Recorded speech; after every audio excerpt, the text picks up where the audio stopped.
మనిషి ఏమో మనుషులతో స్నేహం చేస్తారు, కానీ మనుషులు దేవునితో స్నేహం చేయాలని అనుకుంటారా? చెప్పండి. ప్రియమైన దేవుని బిడ్డలారా, క్రీస్తు పేరట మీ అందరికీ శుభములు, వందనాలు తెలియజేసుకుంటున్నాను.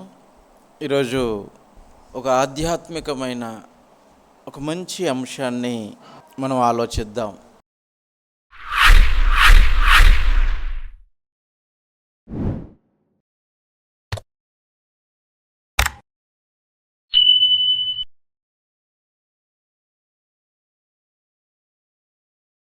ప్రియులారా, దేవుడు మనిషికి కనిపించడు. ఎందుకంటే ఈ కళ్ళతో చూసే అవకాశం మనిషికి లేదు. కంటికి కనపడకుండగా కలిగించిన విశ్వాన్ని నడిపిస్తూ ఈ అనంతమైన విశ్వంలో ఒక చక్కటి నివాసయోగ్యమైన భూగోళాన్ని కలిగించి ఆ భూగోళం మీద తనకు కావాలని కోరుకున్న పిల్లల్ని ఇక్కడ కన్నాడు, భూమి మీద కన్నాడు. దేవుడు కన్నాడు ఈ మానవ జాతిని, ఈ నరజాతిని, నరులు, మనుషులు. ఈ మనుషులు దేవుణ్ణి చూడలేని పరిస్థితుల్లో ఉన్నారు. ఈ పరిస్థితిని గమనించిన దుష్టుడు దేవుని మీద మనసు పెట్టకుండా కనిపించని దేవుణ్ణి మీరెందుకు కావాలనుకుంటున్నారు అని మనసును డైవర్షన్ చేసి తన వైపు తిప్పుకున్నాడు. జాగ్రత్తగా వినాలి ఈ పాయింట్. కనిపించని దేవుణ్ణి వెతకటం ఎందుకు? కలిగించిన ఈ విశ్వం కనబడుతున్నప్పుడు దీనిని ప్రేమించండి, దీనిని కోరుకోండి, సుఖంగా ఉండండి. అది ఎలా కలిగిందో మీకెందుకు? మీ అవసరాలు తీరుతున్నాయా అని మనిషిని దేవుని వైపుకు వెళ్ళనీయకుండా, దేవుని యొక్క ఆలోచనలోనికి మనిషిని వెళ్ళనీయకుండా దుష్టుడు ఒక భయంకరమైనటువంటి అడ్డును కట్టేశాడు. అందుకనే మనుషులు దేవునిని పట్టించుకోవటం మానేశారు. కనబడటం లేదు కనుక లేడనుకుంటున్నారు. ఉంటే మాకెందుకు కనపడడాన్ని మరొక ప్రశ్న వేస్తున్నారు. కానీ ఆయన కనపడితే ఏం జరుగుతుందో ఎరుగని అమాయకులు ఈ మానవ జాతి. కనిపిస్తే నువ్వు కనిపించకుండా పోతావన్న సంగతి నరుడెరగకపోవటం దౌర్భాగ్యం. చూసారా, ఈ భూమి మీద పుట్టిన మనుషులే దేవుడికి సర్వము సమస్తమును మనమేనండి. మనం తప్పించి ఆయనకి ఇంకెవరు లేరు. దేవదూతలు ఉన్న వాళ్ళు పనివారు మాత్రమే. ఇంట్లో పనివాళ్ళు ఎంతోమంది ఉంటారు. వీళ్ళే నా సర్వం అనుకుంటామా? అనుకోలేము కదా. గర్భాన పుట్టిన పిల్లలే నా ఆస్తి అని, నా సర్వము, నా సమస్తము మీరే అని ఒక తండ్రి తన పిల్లలను చూసి సంతోషపడతాడు. కష్టపడ్డా ఆ పిల్లల కోసమే కష్టపడతాడు. కొట్టినా, తిట్టినా, శిక్షించినా ఆ పిల్లలు బాగుండాలనే కోరుకుంటాడు. ఇది తండ్రి మనస్సు. ఆ తండ్రి మనసు పరలోకంలో లేదు. ఆయన సింహాసనాసీనుడై కూర్చున్నా, 3 లోకాలను ఏలుతున్నా ఆయన మనసంతా మన మీదనే ఉందండి. మన కొరకే తప్పిస్తున్నాడు, మన కొరకే ఎదురు చూస్తున్నాడు. మనమంటే ఆయనకు ప్రాణం. ఎందుకంటే తన ఆత్మను మనకిచ్చాడు కనుక మనం ఆయనలోని భాగం. ఆయన తన భాగాలను వెతుక్కుంటున్నాడు, చూసుకుంటున్నాడు. మనిషి ఏమో మనుషులతో స్నేహం చేస్తారు, కానీ మనుషులు దేవునితో స్నేహం చేయాలని అనుకుంటారా? చెప్పండి. మనుషులు దేవునితో స్నేహం చేయాలనుకుంటారా? దేవుడు మనుషులతో స్నేహం చేయాలనుకుంటున్నాడు. మనుషులు ఎలాగ మాట్లాడుకుంటారో, స్నేహితుల మధ్యన సంభాషణ ఎలాగ ఉంటుందో దేవుడు కూడా సంభాషించాలని కోరుకుంటున్నాడండి. మాట్లాడాలి. ఒక స్నేహితులు ఎలాగ మాట్లాడుకుంటారో నేను వారితో మాట్లాడాలని దేవుడు కోరుకుంటున్నాడు. కానీ మానవ జాతి దేవునితో స్నేహం చేయడానికి ఇష్టపడుతుందా? ఒక మంచి మాట చదువుదాం. నిర్గమకాండము 33వ అధ్యాయము, నిర్గమకాండము 33వ అధ్యాయము 11వ వచనం చూడండి ప్రియులారా. నిర్గమకాండము నిర్గమకాండము 33:11. మనుష్యుడు తన స్నేహితునితో మాట్లాడునట్లు యెహోవా మోషేతో ముఖాముఖిగా మాట్లాడసాగెను. చూసారా? అతడు పాలెములోనికి తిరిగి వచ్చిచుండెను. అతని పరిచారకులను నూను కుమారుడైన యెహోషువ అను యవనస్తుడు గుడారములో నుండి వెలుపలికి రాలేదు. ఇక్కడ మనుష్యుడు తన స్నేహితునితో మాట్లాడినట్లు మోషేతో మాట్లాడుతున్నాడు. చూసారా? దేవుడు మోషేతో మాట్లాడుతున్నాడు. ఎలా? ఒక స్నేహితునితో మాట్లాడినట్టు. ఫ్రెండ్స్ ఎలాగ మాట్లాడుకుంటారు? ఏం రాబోయ్ తిన్నావా? ఇదే కదండి, మంచిగా మాట్లాడుకుంటారా? మనుషుల మధ్యన స్నేహంలో ఒరై తురై అనుకోవచ్చేమో, కానీ దేవుడు మర్యాదస్తుడు కదండి. ఆయన మర్యాద తప్పి మాట్లాడితే ఆయన ఫ్రెండ్ కూడా మర్యాద తప్పుతాడు. అంతే కదా? మీరు మర్యాద తప్పారనుకోండి, మీ ఫ్రెండ్ తోటి ఒరై అని అన్నారు అనుకోండి, మరి వాడేమంటాడు? ఏమండి అని అంటాడా? అన్నాడు. వాడు కూడా ఏం రై అని అంటుంటాడు. ఇది భూమి మీద మనుషులు మాట్లాడుకునే మర్యాద, స్నేహితుల మధ్యన కొనసాగే సంభాషణ ఇలాగ ఉంటుంది. కానీ దేవుడు మర్యాదస్తుడు. దేవుని నుండి మనం సమస్తమును నేర్చుకోవచ్చు. ఆయన మోషేతో ఒక స్నేహితుని వలె మాట్లాడుతున్నాడు. అంటే మోషే దేవునికి స్నేహితుడు. ఒక నరుడు దేవునికి స్నేహితుడయ్యాడు. భూమి మీద తన స్వరూపాలుగా నిండి ఉన్న ఈ మానవ జాతి దేవునితో స్నేహం చేస్తుందా చెప్పండి? దేవుడు స్నేహపూర్వకంగా మాట్లాడగలుగుతున్నాడా? స్నేహితునితో మాట్లాడినట్లు ఒకనాడు మోషేతో మాట్లాడినట్టు ఈరోజు మనతో మాట్లాడగలుగుతున్నాడా? దేవునికి మనం స్నేహితులుగా మలుచుకుంటున్నామా? మెలగగలుగుతున్నామా? మోషే ఎందుకు దేవుడికి స్నేహితుడిగా మారిపోయాడు? అబ్రహాము దేవునికి స్నేహితుడు అన్న మాట విన్నారు, కానీ మోషే దేవునికి స్నేహితుడు అన్న సంగతి మీరు చదివారా బైబిల్లో? చదివితే అర్థమవుతుంది, తెలుస్తుంది. ఎవరే కానీ చెప్తేనే తప్ప మనకి ఏమీ తెలియటం లేదు. మరి బైబిల్ను చదవరా? అందులో రాయబడినటువంటి మాటలలోని దేవుని యొక్క మనసును మీరు గ్రహించరా?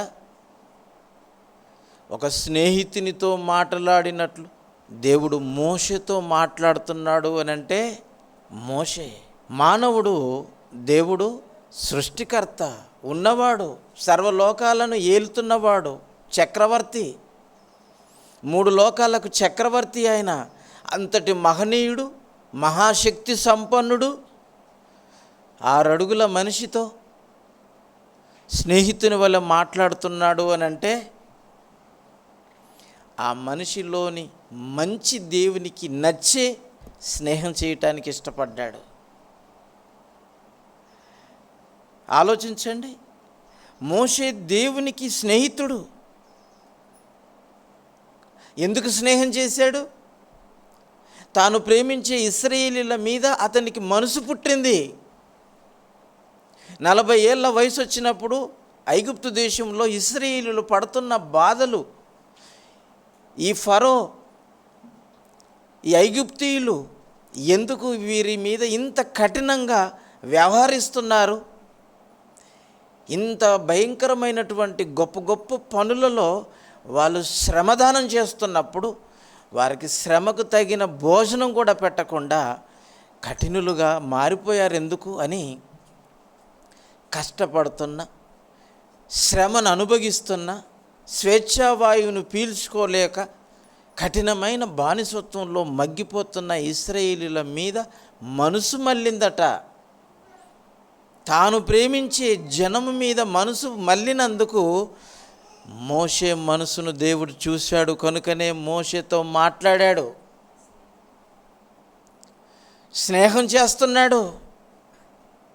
నేను వారి పితరులకు ఇచ్చిన మాటను నేను నెరవేర్చుకోవాలంటే నువ్వు నాకు స్నేహితుడిగా ఉంటూ నా పని నువ్వు చెయ్యాలి అని దేవుడు స్నేహం చేస్తున్నాడండి, ఫ్రెండ్షిప్ చేస్తున్నాడు. చూసారా, దేవుని యొక్క మనసు వెతుకుతుంటుందండి. ఎవరు నాకు అనుకూలంగా ఉన్నారు, నా మనసు కలిగి నా మనసు పెట్టి ఆలోచించే వాళ్ళు ఎవరున్నారని ప్రతి ఒక్కరి హృదయాలను తొంగి చూస్తుంటాడండి. ఇంట్లో ఏముందని డోర్ తీసి చూస్తాం.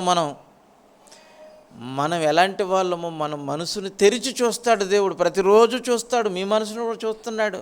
మీరు పడుకుంటూ పోతారు, కానీ దేవుడు మధ్యరాత్రి మిమ్మల్ని అందరిని అలాగ చూసుకుంటూ వెళ్ళిపోతాడు. వరుసగా డోర్ ఓపెన్ చేస్తాడు, మూసేస్తాడు. ఇది ఏమీ లేదు, మొత్తం చెత్త చెదారం, అంత దుష్టాలోచనలతో ఉన్నారు, మూసిపారేస్తాడు డోరు. ఎవరైతే దేవుని మాటలను ధ్యానించి చక్కగా ఆలోచిస్తూ పడుకుంటూ పోతారో ఆ మాటలు వాళ్ళ హృదయాలలో మనసులో మెదులుతుంటాయి కనుక, ఆహా ఇక్కడ ఏదో సౌండ్ వస్తుంది, ఇక్కడ మాట్లాడుతున్నట్టు, ఇక్కడ ధ్యానిస్తున్నట్టు ఆయన మనసుకు తట్టిపోతే అక్కడ కాసేపు ఆలోచించి నిలబడి వారికి తోడుగా ఉండి ఆ తర్వాత మరొకరిని చూసుకుంటూ వెళ్ళిపోతాడండి. దేవుడు తన పిల్లలందరినీ చూసుకుంటాడు. కోడి కూడా పిల్లల్ని చేసిన తర్వాత తన పొట్ట కింద ఉంచుకొని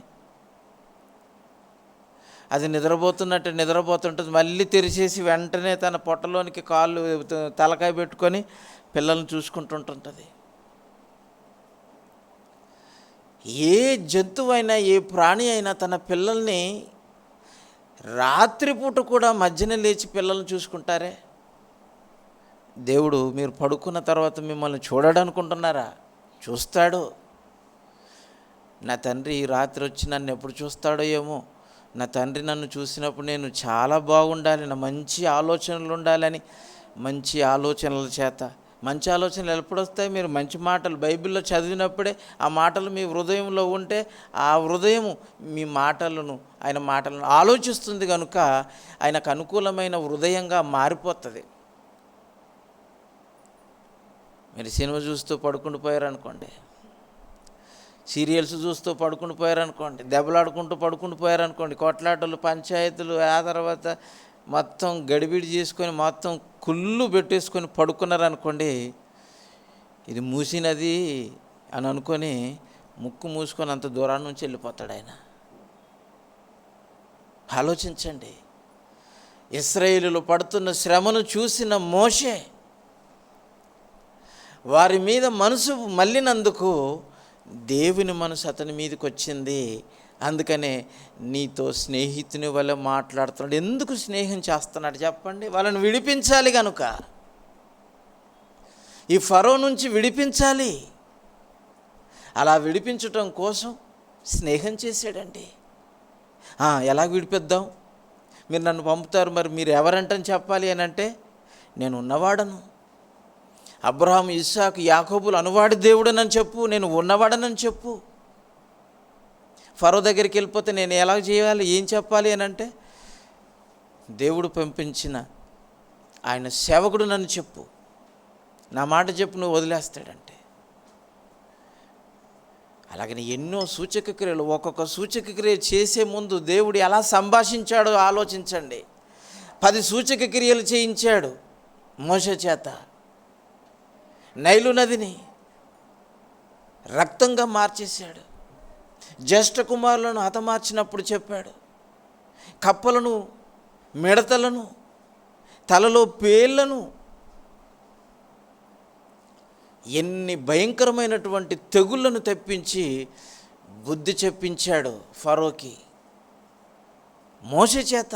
ఇదిగో ఈరోజు ఈ పని చేయి, వారం రోజులు టైం ఇవ్వు, దీని ఎఫెక్ట్ అనుభవించిన తర్వాత మా బుద్ధి మారితే, మనసు మార్చుకుంటే పంపించేస్తాడు.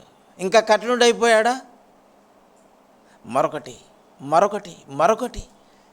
ఇలాగున్న 10 సూచ్యక్రియలు చేయించి ఆఖరికి కఠినుడి మనసును కరిగించి మోషే చేత ఇశ్రాయేలును విడిపించుకొని వెళ్ళిపోయాడండి.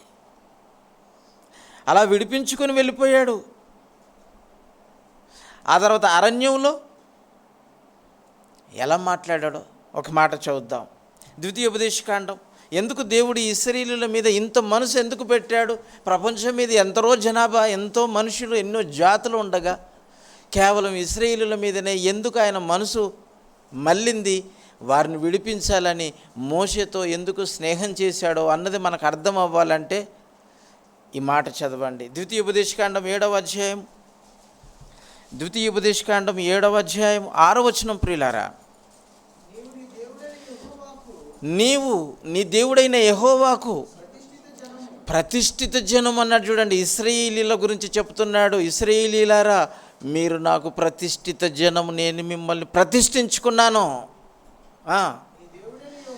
మీ దేవుడైన యెహోవా భూమి మీదనున్న సమస్త జనుల కంటే నిన్ను ఎక్కువగా ప్రేమించాడు, ఎక్కువగా ఎంచాడు. నిన్ను తనకు స్వకీయ జనముగా ఏర్పరచుకున్నాడండి. స్వకీయ జనముగా, ఒక ప్రత్యేకమైన జనముగా, స్వాస్థ్యముగా ఇశ్రాయేలును ఏర్పరచుకున్నాడు అని మోషే చేత ఈ ద్వితీయోపదేశకాండంలో రాయిస్తున్నాడు. మీరంటే అంత ఇష్టం ఆయనకు, అందుకని మిమ్మల్ని ఐగుప్తు నుంచి విడిపించాడు, అందుకు నాతో స్నేహం చేశాడు. మీరు ఆయన మాట వినరా? మీరు దేవునితో స్నేహం చేయరా అని అంటున్నారు. చూడండి, హోషేయ గ్రంథం 11వ అధ్యాయం 4వ వచనం. హోషేయ గ్రంథము 11వ అధ్యాయం 4వ వచనం. ఒకడు మనుషులను తోడుకొని పోవునట్లుగా స్నేహబంధములతో నేను వారిని బంధించి ఆకర్షించాను అన్నాడు. చూడండి, ఐగుప్తు దేశంలో నుండి స్నేహబంధంగా, స్నేహం ఒక బంధాన్ని ఏర్పరచుకున్నాడు. ఐగుప్తు దేశంలో ఉన్న ఇశ్రాయేలీయులను, తన స్వాస్థ్యమైన భాగాన్ని, ఇశ్రాయేలీయులను స్నేహబంధముతో ఆకర్షించి వారిని ఒక మనుషుడు తోలుకొని వచ్చినట్లుగా నేను తోలుకొని వచ్చాను. స్నేహబంధం అంట. చూడండి, ఇశ్రాయేలీయులకు దేవునికి మధ్యన ఉన్న బంధం ఏది? స్నేహబంధం. అది మోషేతో ముందు కలుపుకున్నాడు. అతని ద్వారా ఆ బంధాన్ని దృఢంగా బలపరుచుకొని 10 అద్భుతాలు చేసి కఠినుడైన ఫరో మనసును కరిగించి తన సేవకునితో తోడుకొని వెళ్ళిపోతున్నాడండి. 13వ అధ్యాయం 5వ వచనం. హోషేయ గ్రంథం 13:5.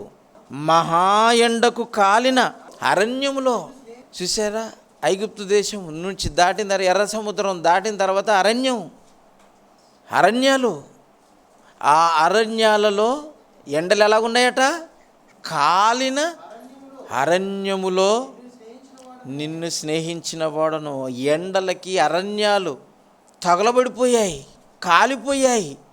మండు టెండల్లో, ఆ అరణ్యాల్లో నిన్ను కాపాడింది, నిన్ను సంరక్షించింది, నీకు ఆహారాన్ని పెట్టింది, దప్పిక తీర్చింది, నీ హృదయాన్ని ఉల్లసింపచేసింది, నీ కాళ్ళను నొయ్యకుండగా, బట్టలు మాయకుండగా, నీకు ఏ నొప్పి రాకుండగా, ఏ రోగము రాకుండా ఆరోగ్యంగా వాగ్దాన దేశానికి నడిపించింది నేనే కదా అంటున్నాడు. చూడండి, అరణ్యములో మహాయండకు కాలిన, చూసారా, మహాయండకు కాలిన అరణ్యంలో ఇల్లు మడమడ మాలిపోతున్నారు. అందుకనే పగలు మేఘస్తంభాన్ని, రాత్రి అగ్నిస్తంభాన్ని, మహాయండకు అరణ్యములో మేఘస్తంభం కింద నిలబెట్టాడని. మనం కూడా బాగా ఎండలు కాస్తున్నప్పుడు పొరపాటున ఒక మేఘం అలాగ మనకు నీడనిచ్చింది అనుకోండి, ఎలాగుంటుందండి? హాయిగా ఉంటుంది.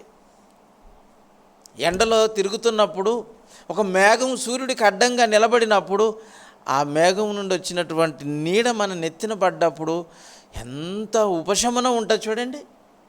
అలా నిన్ను కాలిన ఎండకు అరణ్యములో నిన్ను స్నేహించి తోడుకుని వచ్చిన వాడు నేను తప్ప ఇంకెవడున్నాడు?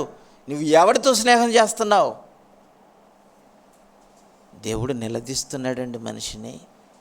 తర్వాత వారికి మేత దొరకగా తిని తృప్తి పొందరట. చూడండి, మేత అంటే ఏంటిది అనుకుంటున్నాం? భోజనం.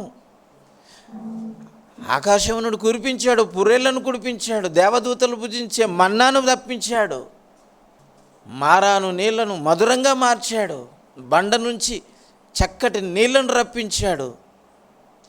ఇంత చక్కగా స్నేహబంధముతో అరణ్యమందును ఐగుప్తు దేశమందును మిమ్మల్ని స్నేహబంధముతో నేను రప్పించిన వాడును నేనే కదా, నేను తప్ప నీకు ఇంకెవడున్నాడు అని దేవుడు తాను ప్రేమించిన ఇశ్రాయేలులను నిలదీస్తున్నాడండి. మనిషికి ఎంత మంచి చేసినా మనిషి విశ్వాసఘాతకుడండి. అవకాశవాదులు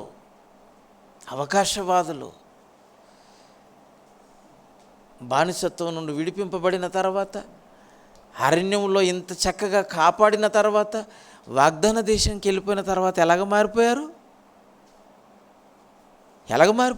దేవుణ్ణి వదిలేశారు, దేవుణ్ణి విడిచిపెట్టారు. బుద్ధి వచ్చేంత వరకు ఎవరికి అప్పచెప్పాడు? ఇశ్రాయేలుని తీసుకెళ్ళిపోయి ఇశ్రాయేలుని ఎవరు బానిసత్వంలోనికి పంపించాడు? యూదులను బబులోనులోనికి, ఇశ్రాయేలీలను అష్యూరియన్స్లోనికి పంపించాడు. మర్చిపోతారు మీరు, చదివేస్తే ఉన్నమతి పోతుంది. ఇశ్రాయేలీలు బానిసత్వంలోనికి వెళ్ళింది అష్యూరియన్స్లోనికి. యూదులు అనగానే బబులోను గుర్తుకు రావాలి, ఇశ్రాయేలీలు అనగానే అష్యూరియన్స్ గుర్తుకు రావాలి. బండగా గుర్తుపెట్టుకోండి ఇది. ఎందుకంటే అది నార్త్లో వాళ్ళు ఉన్నారు, వీళ్ళు సౌత్లో వీళ్ళు ఉన్నారు. అందుకని సౌత్లో ఈ యూదులకు బబులోను దేశం పక్కనే ఉంది కనుక వాళ్ళ దగ్గరికి పంపించాడు బానిసల్లోనికి. ఇశ్రాయేలీయులను వాళ్ళకు టాప్లో ఉన్నారు కనుక, సిరియా దేశము అదంతా వాళ్ళదే కనుక అష్యూరియన్స్లోనికి పంపించాడు. ఎందుకు వీరిని బానిసలుగా పంపించాడు? మళ్ళీ దేవుణ్ణి మార్చారు కనుక, స్నేహితునితో వియ్యం పొందారు. అందుకనే బంధించాడు. 14వ అధ్యాయం 4వ వచనం కూడా చూడండి. హోషేయ 14:4,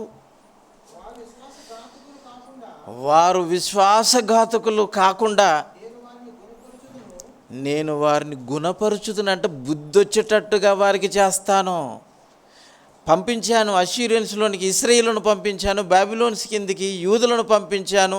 ఇప్పుడు వారికి నేను గుణపాఠం చెప్పి వారిని గుణపరచుదును, వారి మీదనున్న నా కోపమును చల్లారెను, మనస్ఫూర్తిగా ఇప్పుడు వారితో నేను స్నేహిస్తానంటున్నాడు. బుద్ధి వచ్చింది నాయన, బాగా వచ్చేసారు చక్కగా.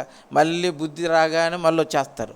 వచ్చిన తర్వాత మళ్ళీ ఇప్పుడు నేను నిన్ను స్నేహిస్తున్నాను అంటున్నాడండి. దేవుడు ఎంత మంచి తండ్రి అండి, ఎంత మంచి తండ్రి అండి. ఇలాంటి తండ్రిని భూమి మీద ఒక్కరైనా చూపిస్తారా మీరు? ఎవరినైనా ఒక్కరిని మీరు చూపించగలరా? చూపించలేమండి. అలాంటి తండ్రి వెతికినా దొరకడండి, అలాంటి తండ్రి దొరకడండి. అంత గొప్ప తండ్రిని మనం తండ్రిగా కలిగి ఉన్నందుకు దివారాత్రములో ఆయననే మన హృదయం అనే గుడిలో నిత్యము పూజించాలండి.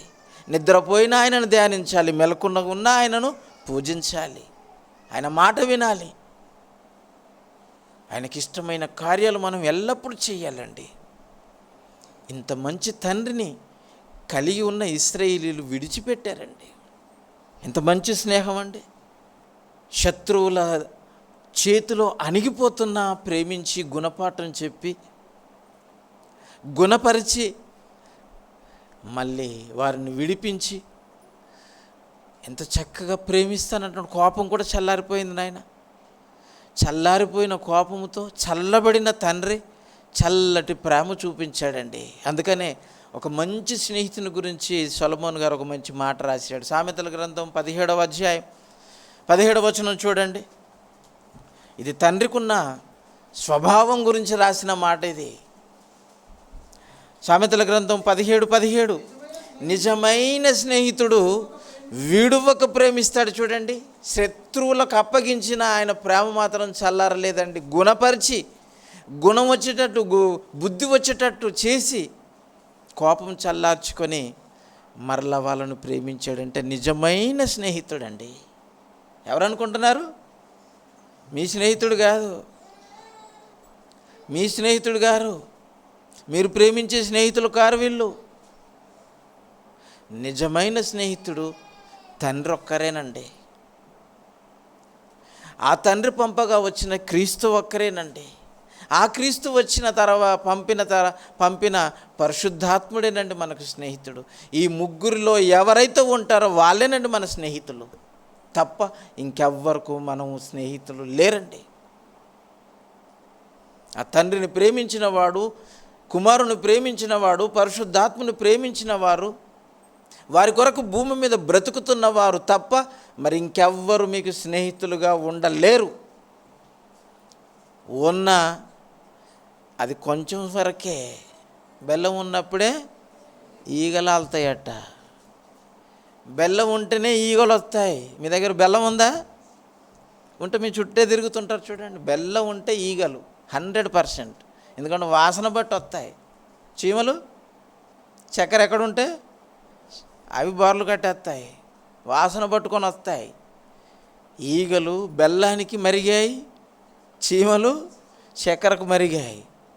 తీపి వస్తువులు ఎక్కడ ఉంటే అక్కడ బారులు కట్టి ఎత్తుకుపోతాయండి. ఆ మాట కూడా చదువుకుందాం. నిజమైన స్నేహితుడు విడవక ప్రేమించును, దుర్దశలో అట్టివాడు సహోదరుడుగా ఉండును. ఐగుప్తు దేశంలో ఇశ్రాయేలీయులు దుర్దశలో ఉన్నారు. భయంకరమైనటువంటి కఠిన బానిసత్వంలో ఉన్నాడు.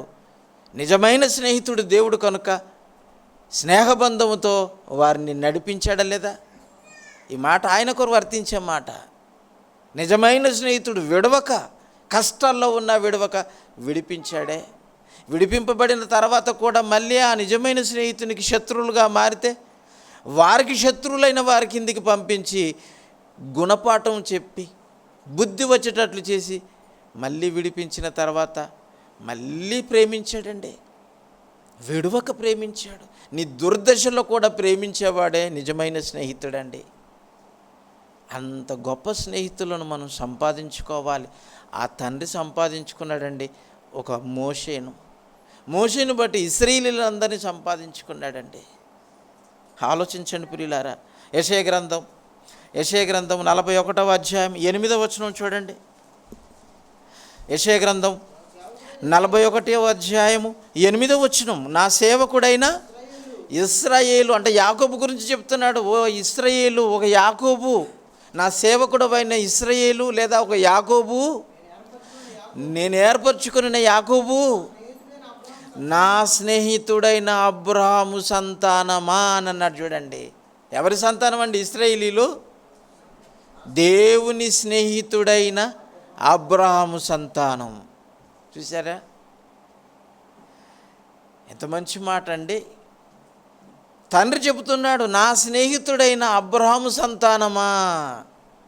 స్నేహితుని పిల్లల్ని కాపాడుతున్నాడండి, స్నేహితుని పిల్లల్ని. అందుకనే వాళ్ళు ఐగుప్తులో ఉన్నారు, దుర్దశలో ఉన్నారు. అష్షూరియన్స్ కింద దుర్దశలో ఉన్నారు, ఇటు బాబిలోన్స్ కింద దుర్దశలో ఉన్నారు. దుర్దశలో ప్రేమించేవాడే నిజమైన స్నేహితుడు. సహోదరుడు కూడా ఉంటాడట చూడండి. నిజమైన సహోదరుడుగా, స్నేహితుడుగా ఉండేవాళ్ళే దేవునిని ప్రేమించేవాళ్ళు తప్ప ఇంకెవరు ఉండరండి. ఎంత మంచి మాట రాయబడింది చూడండి. నా స్నేహితుడగు అబ్రహాము సంతానమా అని అన్నాడు చూడండి. అబ్రహాము దేవునికి స్నేహితుడు. ఆ అబ్రహాము స్నేహితుడు అయ్యాడు కనుకనే ఆయన పిల్లలైన ఇశ్రాయేలులను ప్రేమించాడు. ఆ ఇశ్రాయేలులు దుర్దశలో ఉన్నారు కనుకనే మోషేను స్నేహించాడు. మోషేతో స్నేహం చేసి ఆ స్నేహబంధముతో స్నేహితుని యొక్క పిల్లలను, సంతానాన్ని దుర్దశ నుండి విడిపించుకొని వచ్చాడండి నిజమైన స్నేహితుడు. ఆయననే తండ్రి. తండ్రి విడవక ప్రేమించినవాడు. ఇంత స్వచ్ఛమైన, కల్మషము లేని, యథార్థమైన హృదయముతో, నిండు మనసుతో ప్రేమించిన ఆ తండ్రిని మనం కలిగి ఉన్నామంటే మనం ఎంత అదృష్టవంతులమో, ఇంకెంత ఆయనకు నమ్మకంగా మనం ఉండాలో మీరు ఆలోచించుకోండి. అందుకనే ఆ స్నేహితుని గురించి యాకోబు కూడా సార్వత్రిక సంఘానికి పత్రిక రాస్తూ చెప్పిన మాట కూడా చదువుకుందాం. యాకోబు పత్రిక 2వ అధ్యాయం, యాకోబు పత్రిక 2వ అధ్యాయము 23వ వచనం. ప్రియులారా, అబ్రహాము దేవుణ్ణి నమ్మెను, అది అతనికి నీతిగా ఎంచబడెను అను లేఖనము నెరవేర్చబడెను. మరియు దేవుని స్నేహితుడని అతనికి పేరు కలిగిందట. చూడండి, అబ్రహాం అనగానే హూ ఈజ్ అబ్రహాం అంటే he is a dearest friend of almighty. చూసారా, అబ్రహాం ఎవరు అని అడిగితే దేవుని స్నేహితుడనే పేరు వచ్చింది. చూడండి, అబ్రహాంకి మరొక పేరు దేవుని స్నేహితుడను పేరు. చూసారా, ఇలాంటి పేరు సంపాదించుకోవాలండి. మంచి పేరు అంటే ఇదే, మంచి పేరు అంటే ఇదే. దేవునికి స్నేహితుడని పేరు అతడు సంపాదించుకోగలిగాడు. కారణం, దేవుని నమ్మాడు, అది అతనికి నీతిగా ఎంచబడ్డది. ఆ నీతిని విడవక దేవునిని ప్రేమించాడు కనుకనే ఆ ప్రేమ స్నేహమైంది. ప్రేమే స్నేహం. దేవుడంటేనే ప్రేమ, అంతే కదండి. దేవుడంటే ఎవరు? ప్రేమ అయి ఉన్నాడు. మొదటి యోహాను పత్రిక 4వ అధ్యాయం 8వ వచనంలో దేవుడు ప్రేమ అయి ఉన్నాడు అంటే లవ్ ఎవరిలో ఉంటుంది? స్నేహితుల్లో ఉంటుంది. అంటే దేవుడు ఒక మంచి ప్రేమికుడు, ఒక స్నేహితుడు, మంచి స్నేహితుడు. స్నేహబంధాన్ని దినదినము బంధాన్ని దృఢపరచుకోవాలని చూస్తున్న తండ్రి, ఇంత గొప్ప తండ్రి, ఆ తండ్రితో స్నేహబంధాన్ని కలిగి ఆ బంధాన్ని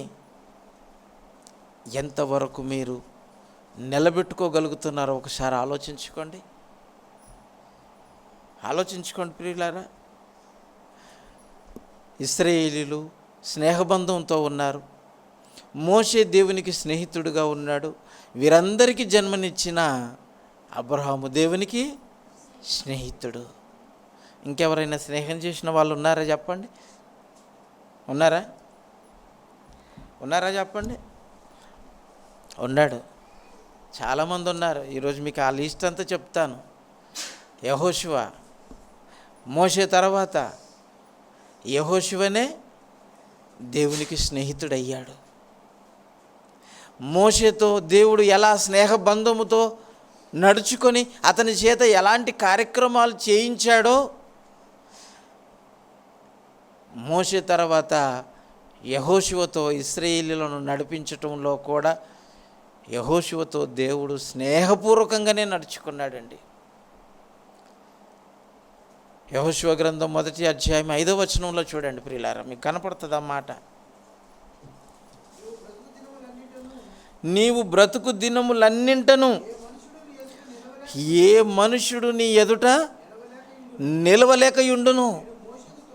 నేను మోషేకు తోడయుండినట్లు నీకును తోడయుందును, నిన్ను విడువను ఎడబాయను. నిబ్బరం కలిగి ధైర్యంగా ఉండుము. చూసారా, నిబ్బరం కలిగి, నేను మోషేకు ఎలా స్నేహంతో ఉన్నానో నీకు కూడా అలాగే స్నేహం, అతనికి ఎలాగ తోడుగా ఉన్నానో నీకు కూడా అలాగే తోడుగా ఉంటాను. అతన్ని ఎలాగ నడిపించానో నిన్ను కూడా అలాగే నడిపిస్తాను. మోషేతో నా స్నేహం ఎలా కొనసాగిందో అతని తర్వాత బాధ్యతను తీసుకున్న నీతో కూడా నా బంధం, నా స్నేహం నీతో కూడా ఉంటుంది. భయపడకు అని అన్నాడు. చూడండి, అతని చేత ఎన్ని అద్భుతాలు చేయించాడో మోషే చేత, యెహోషువ చేత కూడా అన్ని అద్భుతాలు చేసుకుంటూ వెళ్ళిపోయాడండి. వాగ్దాన దేశానికి తీసుకెళ్ళిపోయాడండి. మోషే ఎర్ర సముద్రాన్ని 2 పాయలుగా చేసి నడిపిస్తే యెహోషువ ఏం చేశాడు? ఆయన ఏం చేశాడు? యోర్దాను నదిని 2 పాయలుగా చేసి యోర్దాను మధ్య నుండి నడిపించాడు ఈయన. తెలుసా ఈ సంగతి? విన్నారు కదా. ప్రతిదీ మళ్ళీ నేను చూపిస్తే టైం అంతా అయిపోద్ది. ఇలా ఎలాగుందంటే మళ్ళీ దిద్ది చూపించినట్టు చూడకండి. వాళ్ళు నేర్చుకున్నారు కాబట్టి అవన్నీ బేసిక్ లెసన్స్, ఇవన్నీ గుర్తుకుండాలి. చెప్పినప్పుడు చక్కగా ఏది ఎక్కడుందో మీ మనసులో మాట మెదులుతుండాలి, రెఫరెన్స్ కూడా మెదులుతుండాలి. మోషేతో స్నేహం చేసినట్లు యెహోషువతో కూడా అంత స్నేహం చేశాడు కనుకనే ఆ స్నేహితుని విడవక ప్రేమించాడు యెహోషువ. మీరు ఎవరిని ప్రేమించినా ప్రేమించకపోయినా, ఎవరిని అనుసరించినా అనుసరించకపోయినా, నేను నా ఇంటి వారును యెహోవానినే ప్రేమించదము, యెహోవాని అనుసరించదము, ఆయనను విడవను, ఆయనతో ఉన్న మా బంధం అలాంటిది అని తను తన కుటుంబంతో కూడినటువంటి ఒపీనియన్ చెప్పాడండి ఇశ్రాయేలీయులకు. ఈ మాట ఇశ్రాయేలీయులతో యెహోషువ చెప్పాడంటే మిగిలిన వారు వదిలిపెడుతున్నారనే కదా. నేనును నా ఇంటి వారును యెహోవానే సేవించదము అని అంటున్నారంటే మిగిలిన వాళ్ళు ఎలాగున్నారో మీరు ఆలోచించండి. కనుక ప్రియులారా, నరుడితో దేవుడు స్నేహం చేయాలని కోరుకుంటున్నాడు. మహోన్నతుడైన దేవుడు నరమాతృలతో స్నేహం చేయాలని కోరుకుంటున్నప్పుడు ఈ నరులు ఆయనను ప్రేమించగలుగుతున్నారా, స్నేహించగలుగుతున్నారా, ఆయనతో డియర్నెస్గా ఉండగలుగుతున్నారా? ఆలోచించండి. మరొక మనిషి కనపడతాడు,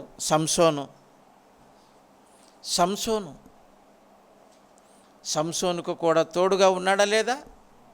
ఉన్నాడు. లేకపోతే అతడు అన్ని కార్యాలు చేయటం అసాధ్యం.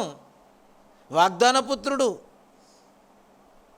ఇశ్రాయేలీయులకు వాగ్దాన పుత్రుడు. అరణ్యంలో పిల్లలు లేరంటని తల్లి పొలం మీద కూర్చుంటే తండ్రిని ఆరాధిస్తూ జ్ఞాపకం చేసుకుంటున్నప్పుడు దేవదూత పంపబడి, నీకు శుభం, నీకు కుమారుడు పుడతాడు, అతనికి సంసోను అని పేరు పెడతావు, అతడు ఇశ్రాయేలీయుల పాలిట రక్షకుడు, కాపాడటానికి దేవుడు ఒక సైన్యంగా అతన్ని మీ గర్భాన పుట్టించబోతున్నాడు అంటని శుభవార్త చెప్పినప్పుడు అలా పుట్టిన కారణజన్ముడు సంసోన్ అయితే ఈ ఫిలిష్తీయురాలిని ప్రేమించేస్తాడండి.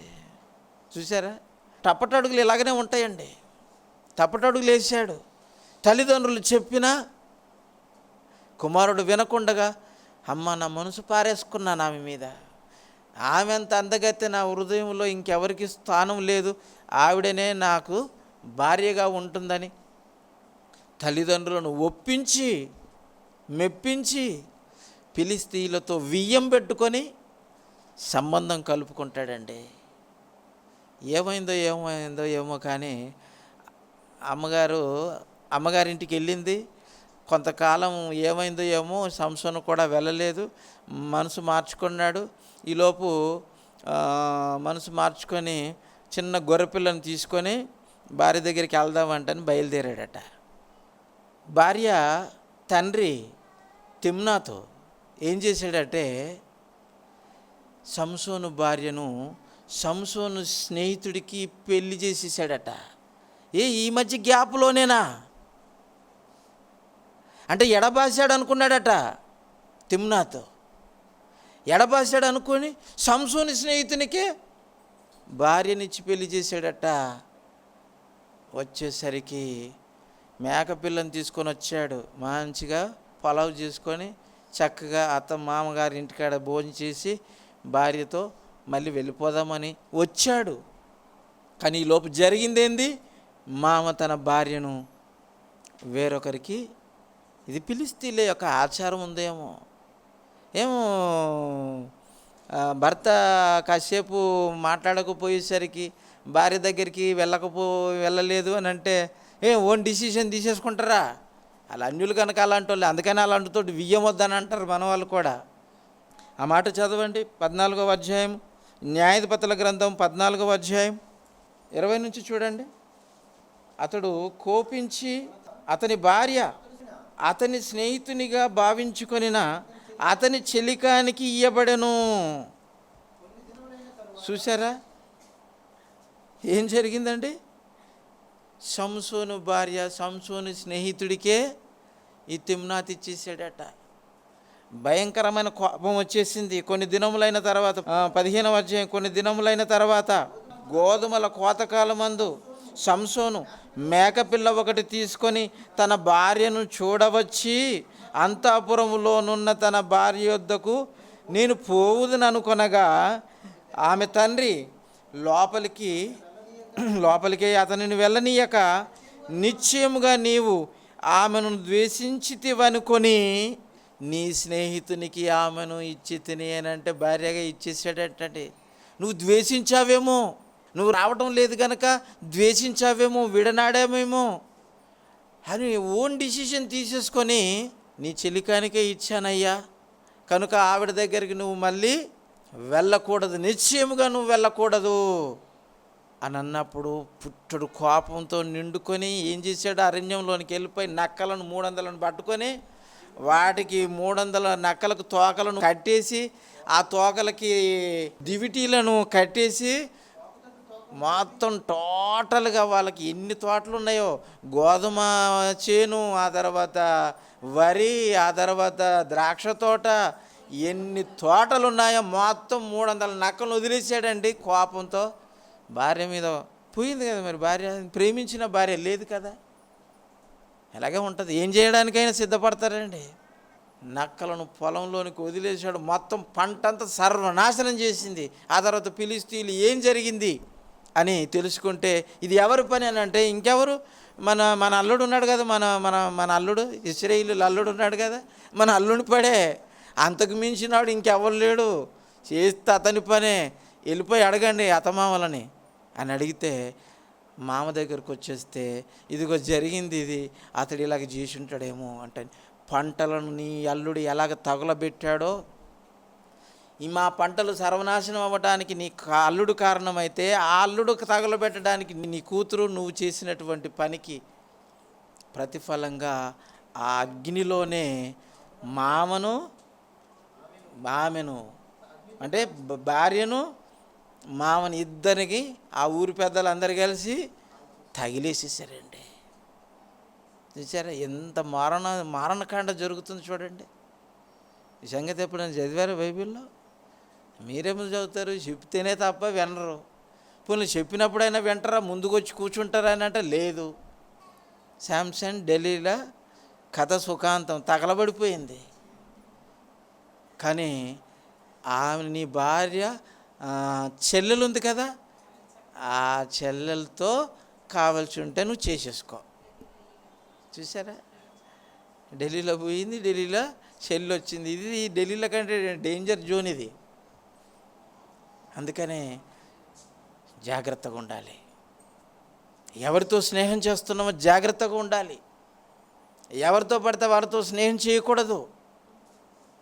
చూసారా, సంసోను దేవునికి స్నేహితుడు, కానీ లోక సంబంధంగా దేవుని పిల్లలకు శత్రువులుగా మారిన ఫిలిష్తీయులతోటే స్నేహం చేసి వియ్యం పొంది ఇదిగో ఇలాంటి పనులు చేశాడండి.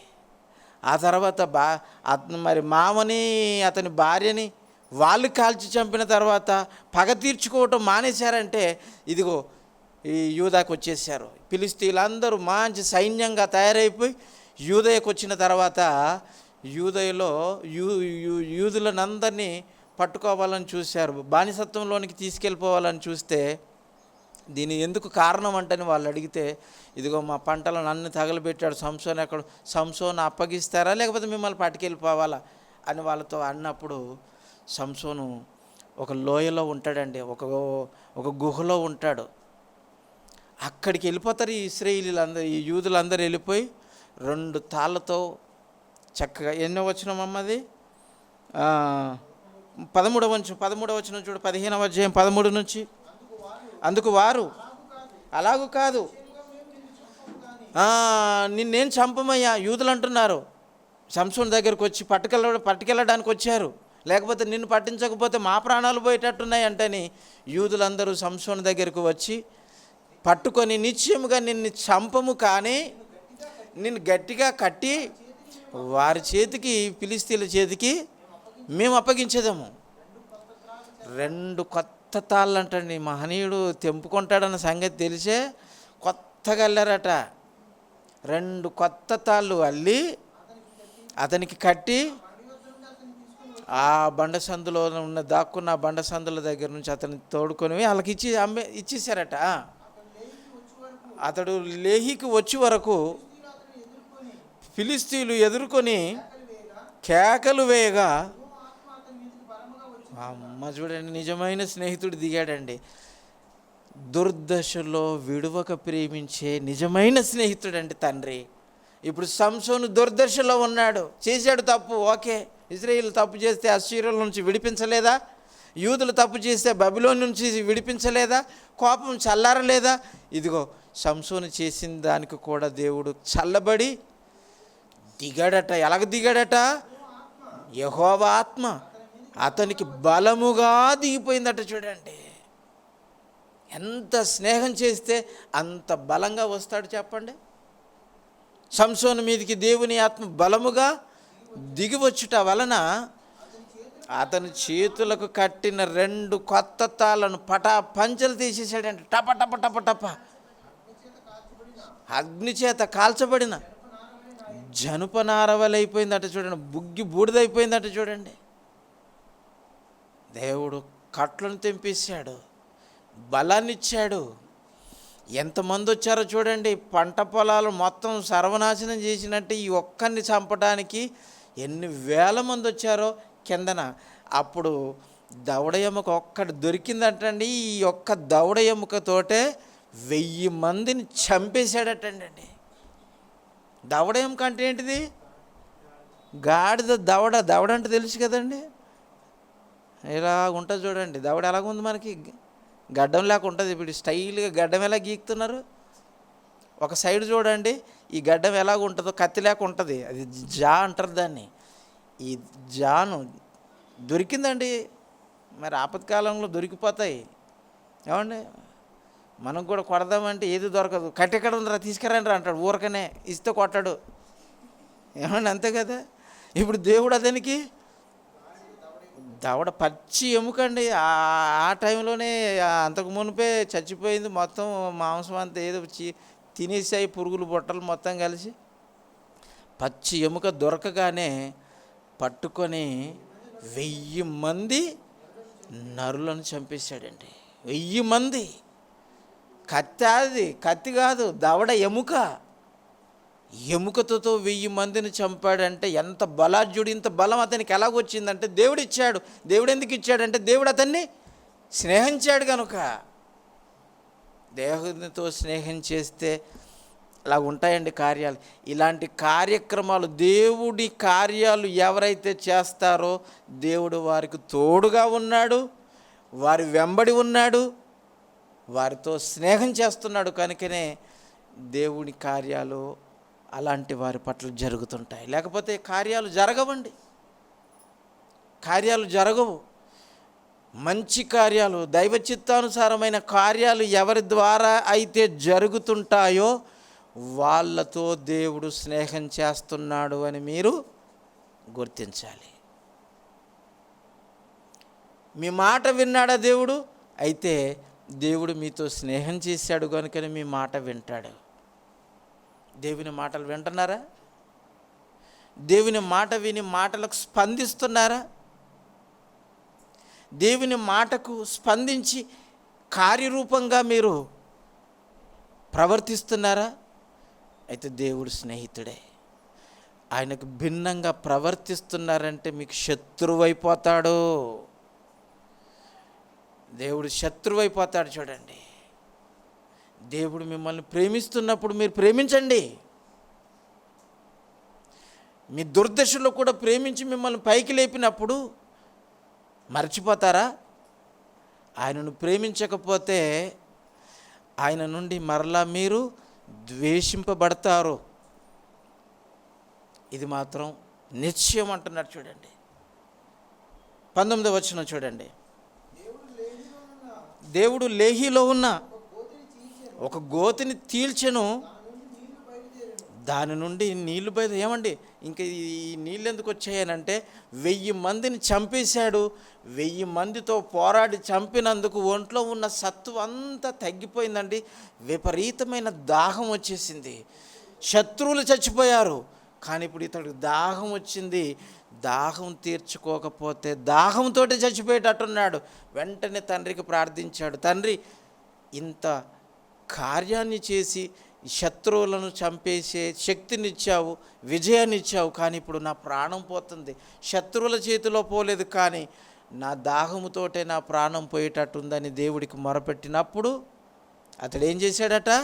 దేవుడు ఒక గోతిని చీల్చేశాడట. చూడండి, దేవుడు చేశాడు. స్నేహితుడు గనక దుర్దశలో ఉన్నాడు, శత్రువుల చేతికి అప్పగింపబడలేదు, దాహం నుండి తప్పించబడ్డాడు. చూసారా? గోతిని చీల్చి దాని నుండి నీళ్లను బయలుదేరాను. అతడు తాగిన తర్వాత ప్రాణము తెప్పరిల్లి బ్రతికాడు, బ్రతికేశాడు. చూడండి, నిజమైన స్నేహితుడండి. మీ దుర్దశలో, మీ కష్టాల్లో, మీ కన్నీళ్ళల్లో, మీ బాధల్లో మీకు తండ్రిగా ఆయననే మీకు తోడుగా ఉంటాడండి. ఆయనను మీరు ప్రేమించండి, మీరు ప్రేమించండి. ప్రేమిస్తే ఆయనను మించిన స్నేహితుడు ఇంకెవరు లేరండి. రెండవ భాగంగా వచ్చే వారం కూడా ఇంకా అద్భుతమైనటువంటి మంచి స్నేహితుల గురించి నేర్చుకుందాం.